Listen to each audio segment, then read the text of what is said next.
Sir Wala Chair, kang may I... pakialam kung anong gagawin at iisipin ng mga tao. Basta sinulat ni Krizette, naniniwala yung mga tao, bahala maniwala sila hindi. Wala kang pakialam doon. For the record, let me ask, have you ever unknowingly or knowingly repeated content that turned out to be false or misleading? Have you ever? In the course of your posting, have you ever repeated Knowingly, content? no. Unknowingly, I am not sure. Mr. Chair, I ask that because I would like to draw your attention to this post dated March 13 under her new account. Krizette, may ask the Secretariat to flash it on the screen, where the resource person posted, and I'll read the first paragraph. May mga pulis at military daw na nagre-resign kasi hindi na daw nila kaya. Marami daw. They cannot be part of this government daw. Krizette, Mrs. Krizette, would you confirm that this account is yours? Yes, sir. And Mr. Chairman, that's not fake news because there were TikTok. Wait. And kindly, sir, Mr. Chair, finish the post, sir, to read. Finish the... Kasi nakakahiya ako, sir. Ms. Krizette, as I've said, please let the representative finish the question first before you answer. Let us observe proper decorum. So this is your Facebook account. Yes, sir. Did you post this? Yes, sir. I post the in entire this first page, first paragraph, you stand by your statement that you said na maraming, let me read it verbatim, na may mga pulis na military daw na magre-resign kasi hindi na daw nila kaya. Marami daw. They cannot be part of this government daw. Tama po ba? Yes, sir. And then Saan kindly mo read... nakuha yung impormasyon na to? Sir, if you go on TikTok, there are policemen. How many policemen? Sir, I'm not counting, but there are many But you policemen, and said that's a marami. general impression, But sir. you said marami. So, Yes, so sir. you just Marami, post sir. it on the basis of a single, Yes, sir. 2 or 3 posts? Yes, sir. I will not count all that, but there's a general impression, sir. And sir, Have if you you read all ever my content... Let me ask the question and I'll give you the chance to answer. Have you ever made an effort to verify this post from official sources? Yes, sir, because there were already policemen, and I am sure our policemen can also say that there were policemen that are on TikTok that are voicing out their, if they have like, feelings. So, if you could kindly, sir, read the rest. So, kasi nahihiya po ako kasi may mga pulis dito.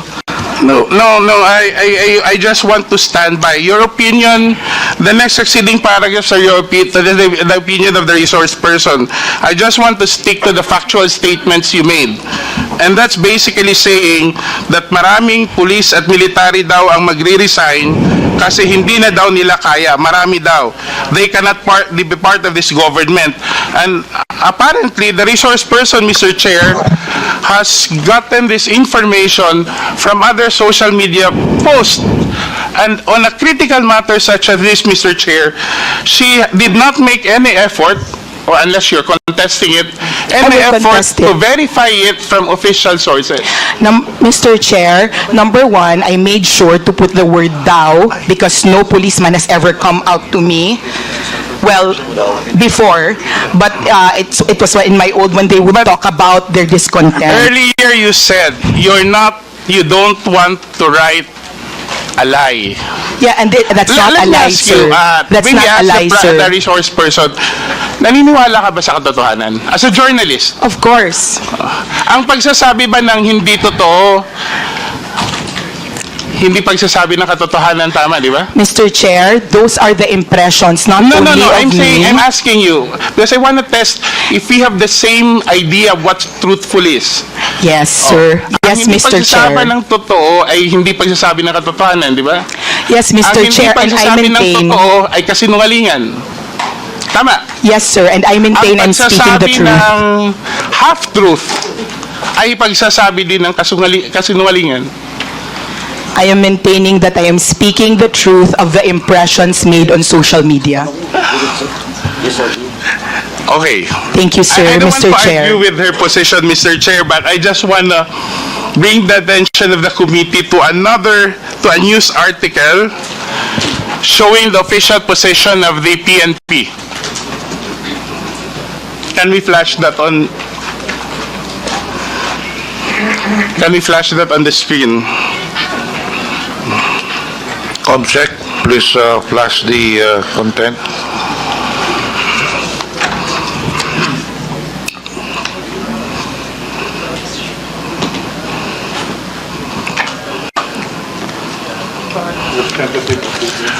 Okay, this is a press release. I think this is a news article from, if I'm not mistaken, from the Philippine Star, saying basically, according to the spokesperson of the PNP, hindi daw totoo ang nasasabing mass resignation ng mga miyembro ng PNP. Tiyak po ang pagkakasabi na walang isang miyembro ng PNP ang nagbitiw mula sa kanilang posisyon pagkatapos ng pagka-aresto ni President Duterte. Pinabulaanan nga po niya ang ilang partikular na mga post at larawan na kumakalat sa social media tungkol dito. So have you read this article after your post? Mr. Chair, no, I have not read that article. And Mr. Chair, this article exactly affirms what I said earlier, that the mass impression of laymen like us, civilians like us, that there were mass resignations. The fact that the PNP... But Madam Chair,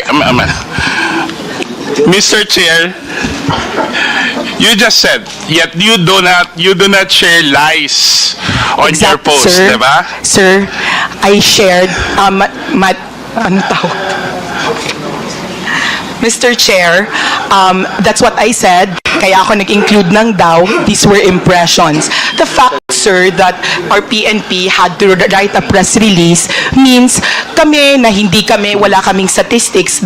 These were the impressions that were coming to us. So you're saying that this is something sir, that can I you also just... finish? Okay. Why it's not fair here? Okay, Mr. Chair, does it mean that you have simply written this post out of your personal impressions or the impressions of you believe are posted in other social media without even making sure whether there is enough basis or have made any effort to verify your statements? Mr. Chair, if I am not an insider in the PNP and they had to release that information, it means that they are correcting the general impression of masses like us. The fact that they had to write it means that there's a general impression, and to our policeman here, I would like to and when you make address those, you that, Mr. Chair, when you make those impressions, you don't have any regard whether now you find yourself apologizing to the policeman no, here. sir, the So reason you I am didn't make any apologizing effort. is because my post was Mr. not Chair. about... Mr. Chair, can I Point of just order. please give me time to explain? Because it's been talked, Ms. sir, Krizette, kindly... in accordance with our rules, as I've said earlier, this will be the third time that I'm telling all the resource persons, let the interpellator finish the question first. And in fact, if I impose the rule strictly, the resource persons can only speak until I recognize you. Thank you, sir. Kung pwede lang patapusin nyo yung tanong bago kayo sumakot para hindi tayo magkakagulo rito. Babalikan ko yung tanong ko. Thank you, Mr. Chair.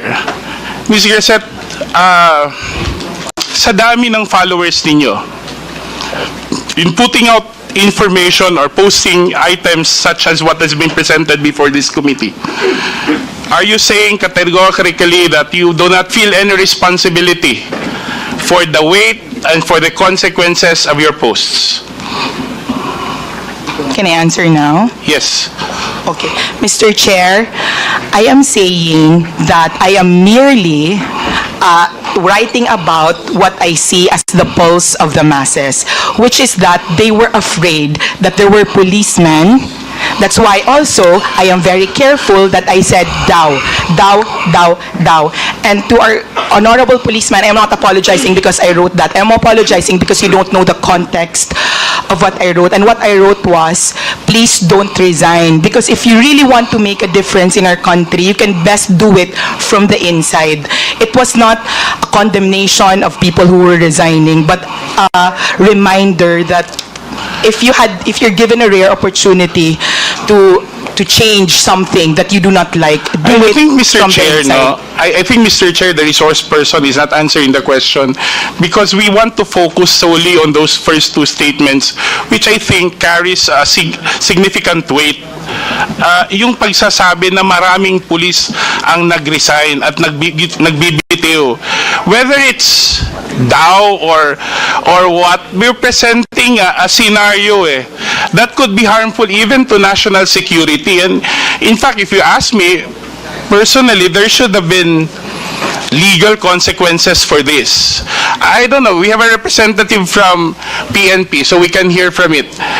Mr. Chair, do we have somebody from... Yes, General Torre, can you please answer? Mr. Chair, General Torre, have there been any incident of massive resignations following the arrest of the former president?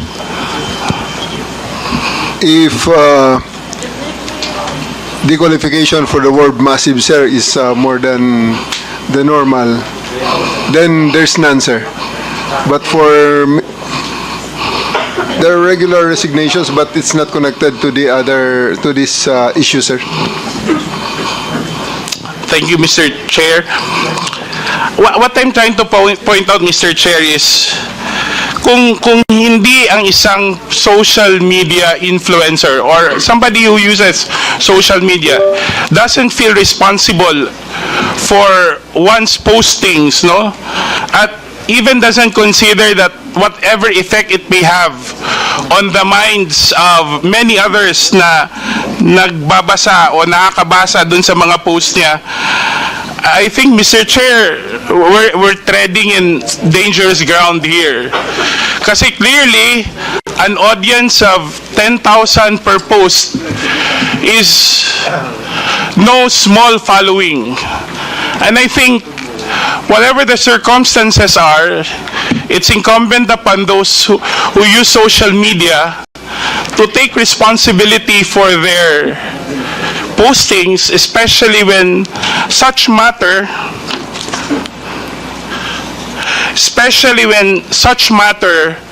actually affect national security and affect our society as a whole. And I think in this case, this is something that we should carefully consider, especially that the resource person, Mr. Chair, in many of her posts have actually made accusations, criticism, or exposés about public officials, about public offices and agencies.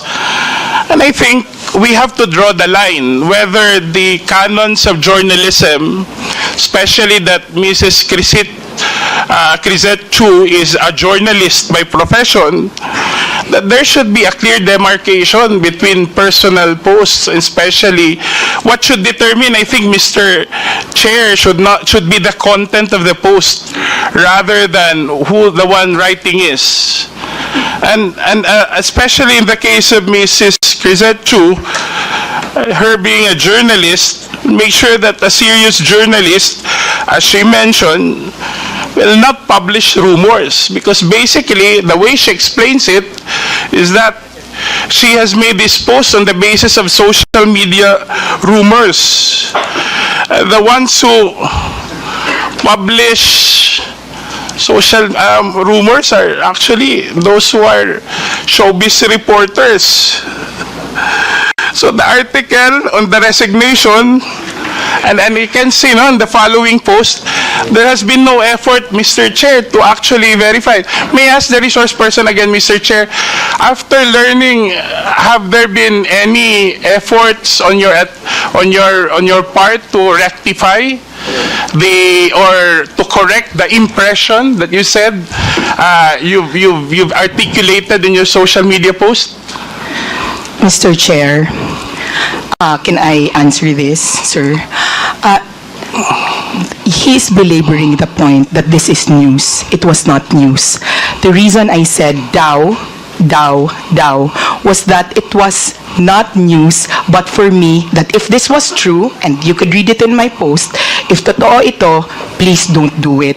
I did not say, you can make a difference, you can make a distinction if you were trained in journalism between establishing something and saying, if this is true, please don't do it, and announcement, many policemen have resigned. That's the difference.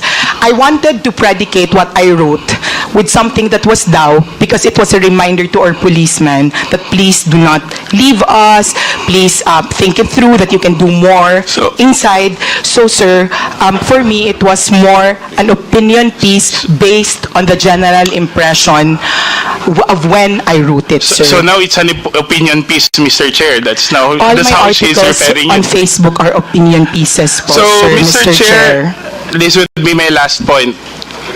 Would you agree, Mrs. Krizette, if you would, I would be so direct that what you've written on your post is simply somebody's ranting, sensationalizing a rumor heard on social media without no effort to verify, with simply the effort to create some questions or to insinuate a situation that would actually affect national security. Because that's how you explained it. You simply sensationalized a rumor you heard online without considering, without even taking the effort to verify, and without considering the possible effects on national security on a matter that is very sensitive given the political situation of the country right now. And you feel no responsibility whatsoever to the 10,000 impressions or readers that who may be influenced by the opinions that you raised. You really don't care about what people will do or say or take after reading your post. Is that correct, Mrs. Krizette? Mr. Chair, I will reply now. Okay, sir, I do not feel any responsibility because my conscience is clear. It was not phrased as news. It was something. I agree na, Mr. Chair. Sir. I agree na. I'm not saying, I agree with what you're saying. It's not news. But you simply sensationalized on social media a rumor that you've heard or read or whatsoever without any effort to verify it as a responsible social media user, and without consideration that given your following, the people who read and actually listen to you on a matter that's sensitive to national security. Mr. Wala Chair, kang may I... pakialam kung anong gagawin at iisipin ng mga tao, basta sinulat ni Krizette Chu, naniniwala yung mga tao, bahala maniwala sila hindi. Wala kang pakialam doon. Mr. Chair, may I already reply? The fact that the PNP felt there was a need to issue a clarification meant it was not me who thought about it, that it was the general sentiment of a lot of people because there were a lot of posts going around. I never claimed to have first-hand information about this. That's why it was very important to me to say But neither did you, Mr. Chair, neither did you say also in the same post that I do not have a first-hand information about this. Diba? Yes, Wala ka Mr. naman Chair, sinabi. that was why I said daw, and it was not phrased as a news. 3 words but does not. but for me as a reminder to our policemen, sir. Okay, granted arguendo that that's the case, no? Now that the PNP has actually explained, and you even hear General Torres say, Mr. Chair, Mrs. Krizette, that it's not true. Are you willing to apologize for anybody who may have thought wrongfully? You should say, you claim is not your attention. Are you willing to apologize to those who may have thought or have taken your statement as truthful and factual? Sir, I will not apologize only because if you read the entire post, it was to support the PNP and it was a good post. It was not news. So, sir, I'm sorry if you think if Mr. Chair, I'm saying, aminado naman ho ng resource person na nakuha lang niya yung chismis sa social media. 'Di ba? Tapos ginawa niya ng buong kwento na yung mga police, this and that. That I would leave it to you because that's your opinion, calling on the police for whatever. But I'm asking you now the police itself, the police organization, officially, and General Torre has now confirmed that, saying that there has been no mass resignation. Are you willing to rectify? Because many would have read your statement and read it without the doubts. Maybe some people actually, we have more than 30 clippings of your post, and people in their comments actually take in your statements as truthful. Now you're presented with an example that your statement has been debunked officially by the police and General Torre, who's here with us. Are you still not willing to correct yourself officially? Sir, Mr. Chairman, in my training for journalism, the DAO is very important, sir. Mr. Chair, And the also, problem sir, with our resource to our person police, is she sir, claims to be a journalist whenever it's convenient, and a private person whenever it's convenient. And if you go back to my manifestation earlier, Mr. Chair, that's actually the problem that we have today. You have people who are able to amplify issues without being bound by the canons of journalism. Diba? Subukan kaya ng komentaristang sabihin yan on air, on radio, kung hindi yan matanggal yung license niya sa KBP.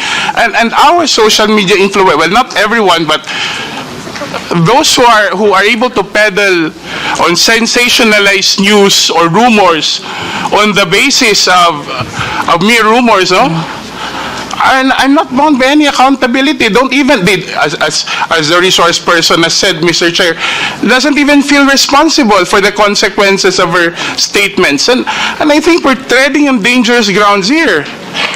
Because, as I said earlier, something that you repeat over and over again, for someone who has a following of 10,000 per impressions per post, 100,000, following 500,000 in her previous account and 200,000 in this current account, that's something that should be considered. Where do we draw the line between one statement and the accountability that he or she must bear for her readers?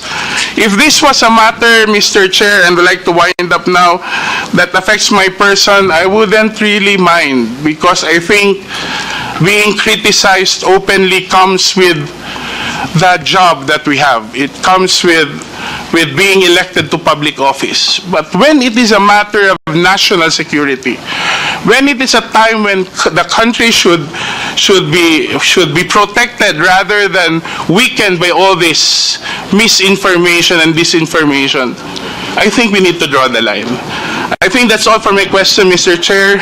Thank you very much. Mr. Chair, respectfully po, this is what I would like to say, is why a lot of people are afraid to speak out and are afraid of this Mr. Chair, kasi yun po yung sinasabing prior restraint na parang natatakot kami to speak out.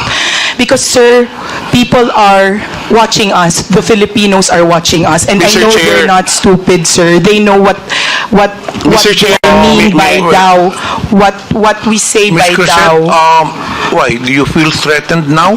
Yes, sir. Are we- Yes, sir, because, sir, may I, yes, sir, I think feel there are threatened many now, people sir. here. I don't think we are harassing you. Sir, not you, sir. Mr. Asidra, sir. Because, sir, may I just share that we have a history because we are both from Leyte. Anyway, Yes, sir, and I have Mr. been a Chair, I vocal already, critic, sir. Mr. Chair, if Ms. I may. Krizette, I think Representative Basid has already finished his Thank you, sir. interpolation. Sorry, so sir. maybe Mr. Chair, I already said in my opening statement that whatever she posted many things about me, but I would not discuss that. But I think, because I think criticisms like that, however unfair it is, comes with the territory of public service. But for someone to comment on national security, for an issue that affects our country, I think that's when you draw the line. I don't think this is about silencing anyone. I don't think this is harassment, because why would you feel harassed when you believe that you've been saying the truth? Because no amount of harassment can ever drown the truth.